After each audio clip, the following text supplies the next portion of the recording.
Sampurasun dah ka para wargi sadayana dina kieu sim kuring bade ngabiwarakeun rehing dina kalender Sunda teh parantos tahun 1861 saka Sunda pamina tahun 2024 Masehi. Nah, dina kalender kieu parantos bulan kadua nyaeta bulan Margasira anu tepatna jatuh di bulan antara Juni sareng Juli. Tah nu ayeuna teh panginten kaping 15 Suklapaksa nya dinten Soma dinten Senin pami kaping Masehi nama 28 Juli 2024. Tah 15 Suklapaksa ieu pami dina etangan kalender Sunda.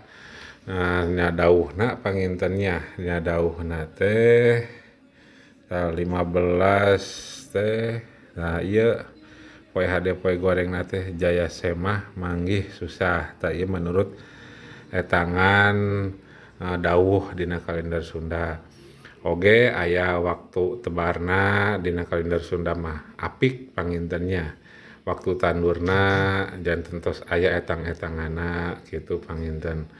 Tah sareng ieu nami-nami harina Sabtu Tumpek, Jumat Sukra, Kamis Respati, Buda, Rabu Anggara, Selasa Senin Soma, Radit Minggu. Tah panginten ieu dina hari-harina dina wukuna aya anu disebut galungan, kuningan, langkir, mandasia, julung, wujud. Tah sareng ieu dina hari-hari kejadian penting panginten dina kalender Sunda parantos di beunjeur beaskeun. Kaping 12 Suklapaksa tah Margasira 1428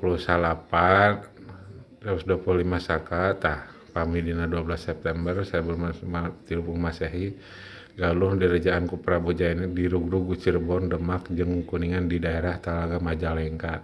Tah ieu parantos aya kajadian penting dijelaskeun pokona mahnya bulan Margasira.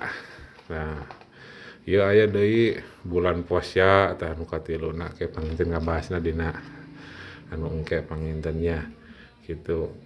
Mudah-mudahan kitunya ku ngalangkungan pengenalan kalender Sunda anu parantos teu aya ieu sing diayakeun deui ku pamarentah pangintennya pamarentah Jawa Barat gitu khususna. Sakitu nu kapihatur cag sampurasun.